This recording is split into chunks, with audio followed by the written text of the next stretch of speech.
क्या Taylor Swift इस वक्त दुनिया की सबसे बड़ी और अहम सुपरस्टार है?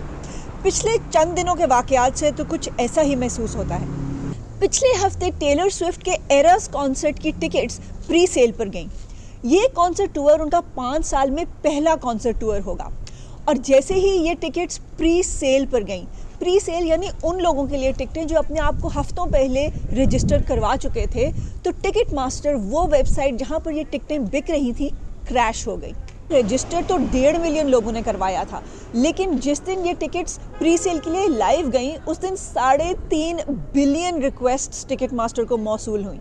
जी हाँ, मिलियन नहीं, बिलियन। देखते ही देखते ये तमाम टिकटें बिक गईं और टेलर स्विफ्ट तारीख में एक दिन में सबसे ज़्यादा कॉन्सर्ट टिकटें बेचने वाली आर्टिस्ट बन गई।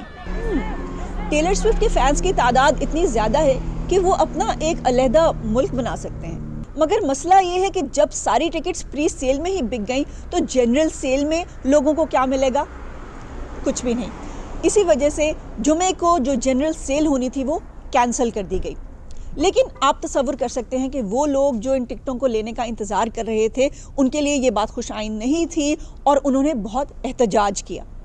मैंने न्यू जर्सी में होने वाले कॉन्सर्ट के लिए टिकट्स ढूंढी तो उनमें से बहुत सी टिकटें $4,500 की बिक रही थी, जो स्टेज के कदरन करीब थी लेकिन बिल्कुल साथ भी नहीं थी। $4,500 यानी 10 लाख रुपए। लेकिन एंटरटेनमेंट की वेबसाइट TMZ के बकौल बॉस्टन में चंद टिकट्स $22,500 की भी मिलती हुई दिखाई दी, यानी 50 लाख पाकिस्तानी रुपए। लेकिन ये सब हुआ कैसे? ज़्यादातर तज्ज़ियाकारों के मुताबिक इसका ताल्लुक टिकट मास्टर के मार्केट पर तसल्लुत से है।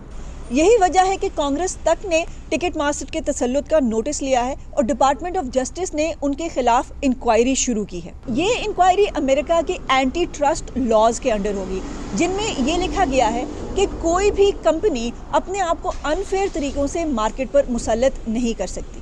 तो इन सब चीज़ों को देखकर क्या हम कह सकते हैं कि टेलर स्विफ्ट वाकई इस वक्त दुनिया की सबसे बड़ी पॉप स्टार है? स्पॉटिफाई पर एक दिन में किसी आर्टिस्ट और एल्बम की सबसे ज़्यादा स्ट्रीम्स का रिकॉर्ड टेलर स्विफ्ट के पास है। पिछले महीने बिलबोर्ड के चार्ट्स पर 1 से लेकर 10 तक तमाम गाने टेलर स्विफ्ट के थे और ये भी एक रिकॉर्ड है। पिछले 10 साल में दुनिया में सबसे ज़्यादा पैसा कमाने वाली खातून पॉप आर्टिस्ट भी टेलर स्विफ्ट ही हैं। इस हफ्ते अमेरिकन म्यूजिक अवार्ड्स में 6 ट्रॉफीज जीतकर टेलर स्विफ्ट ने माइकल जैक्सन के पुराने ऑल टाइम रिकॉर्ड को और भी पीछे छोड़ दिया। इस सब को देखकर क्या आपका भी यही ख्याल है कि टेलर स्विफ्ट दुनिया की सबसे बड़ी पॉप स्टार है? कमेंट्स में हमें बताइएगा। सी यू नेक्स्ट टाइम।